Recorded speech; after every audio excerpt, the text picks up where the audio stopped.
मार्गदर्शन केलं. मॅडमच्या अगदी मनापासून आभार. Madam next time we will call you sure.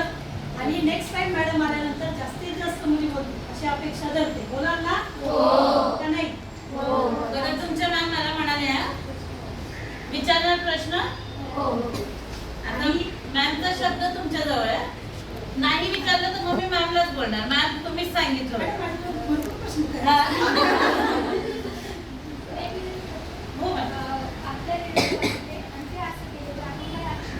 Correct, good.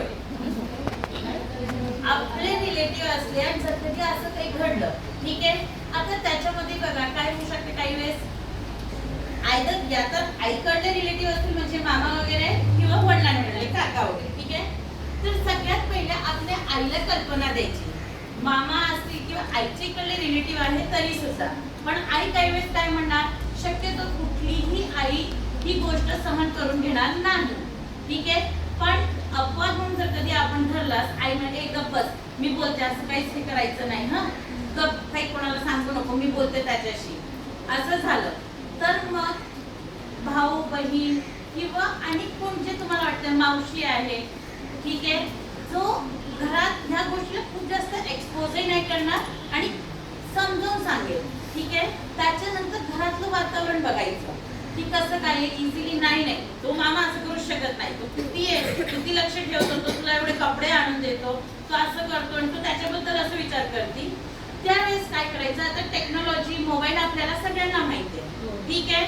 तुम्ही एवढं टीव्ही पण बघता, हिडन मोबाईल मधलाच कॅमेरा चालू करून कुठेतरी ठेवायचा आणि ह्या अँगलनी तुम्ही भरायचं की त्या मोबाईल मध्ये पूर्ण कणेरपणे रेकॉर्डिंग व्हायला पाहिजे, ठीक आहे. त्याच्यानंतर लगेच ती गोष्ट एक्सपोज करायची नाही, ठीक आहे. आणि हे सुद्धा लक्षात ठेवायचं की जर कधी एखादा रिलेटिव्ह असेल किंवा क्लोज फ्रेंड आहे तर लगेच तो व्हिडिओ एक्सपोज कुठेच करायचा नाही, ठीक आहे. तुम्ही आपल्या मेलवर सगळ्यात पहिले तो व्हिडिओ त्या मोबाईलवरून सेंड करायचा. त्याच्यानंतर तुमच्या विश्वासातला जो कोणी माणूस आहे, तुमची फ्रेंड असेल, तुमची टीचर असेल, भाऊ बहीण असेल, त्याच्या मेलवर सुद्धा ते फॉरवर्ड करायचं, व्हॉट्सअपवर फॉरवर्ड करायचं, ठीक आहे.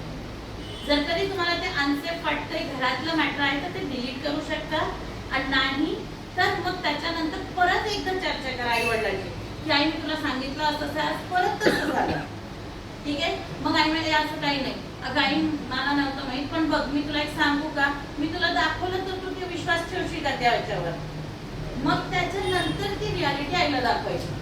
मग कदाचित होऊ शकतं त्याचं विपरीत रिएक्शनही होईल की तुला फटके पडतील, तुला रेकॉर्डिंग करायला कोणी सांगितलं होतं, हे काम केलं, तू काय माझ्या भावाचं आता हे करणार आहे का, हे सगळं होऊ शकतं कदाचित. आपल्याला कुठलीही गोष्ट असेल त्याच्या प्लस आणि मायनस दोन्ही पॉइंट बघायचे, ठीक आहे.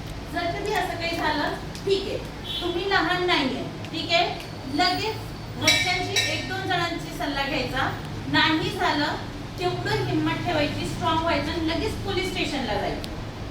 You have that right. You should take legal action for yourself. आलं लक्षात?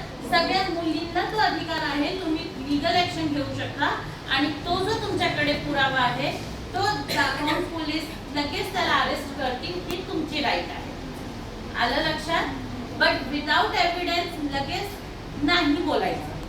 मी याच्या आधी पण सांगितले की तुम्हाला काही वेळेस होऊ शकतो चुकून, आता हे झालं पण टच करायचं किंवा धक्का देऊन पुढे जायचं, पण इव्हन बसमध्ये तुम्ही काही वेळेस जाता, ठीक आहे, जागा नाही तर आपण खूप असं चिटकून उभं राहतो, तर असं होय आपण, ठीक आहे. एखादा मुलगा जाणून असं टच करतोय, यू शुड अंडरस्टँड की तो खरंच जाणून टच होतोय का किंवा चुकून असं होतंय, ते सुद्धा तुम्हाला समजायला पाहिजे, ठीक आहे.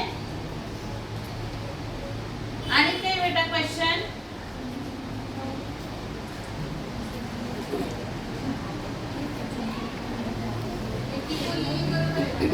हा, बरेच वेळा असं होतं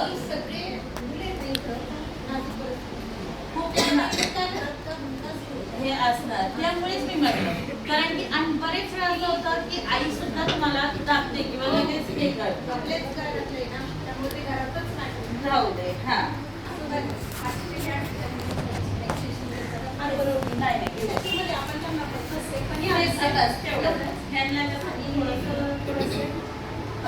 after period starting, they have to face so many challenges, so many changes. So we can explain in that. Okay. Next up. नक्की कुणाला काही प्रश्न नाही? जाऊन द्यायचं मॅडमना? बेटा त्या वेळेला नाही करता चर्चा येत. नाही करायची. यांचं असं आहे, आमच्या पोरी आहेत तशा दिसायला नाजूक साजूक, पण एखाद्या मुलाला सांगायचं की सगळ्या पोरींच्या मानावर कसं काय काय कधीच बघत नाही. तसं जोक सपाट एक लक्षात ठेवा, टाळी एका हाताने कधी वाजत नाही, दोन हात एकत्र आल्याशिवाय टाळी वाजत नाही. आत्ता तुम्ही एवढ्या नाजूक वयात आहात की म्हणजे काच प्रत्येकाला माहिती आहे, बरोबर आहे? तडा जर गेला तर ती काच फेकून द्यावी लागते. आपण काचेसारखे आहोत एवढं लक्षात ठेवा. काच जरी असली तरी ती मजबूत असते, त्याच्यामुळे स्वतःला मजबूत बनवणं हे आपल्या हातात आहे. घाबरू नका. तुम्ही जर घाबरून राहिलात ना मग समोरच्याची ताकद वाढते. ही घाबरते, ही काहीच करणार नाही, तसं अजिबात राहू नका. असं मुळमुळ कळत बसतं तुम्ही इव्हन सरळ फटका मारून निघून जाते. चला मॅडमच्या आभार कोण मानते या पुढे. चला मॅडमनी खूप छान सांगितलं, पटकन उठा. ये. चल ये प्राची ये.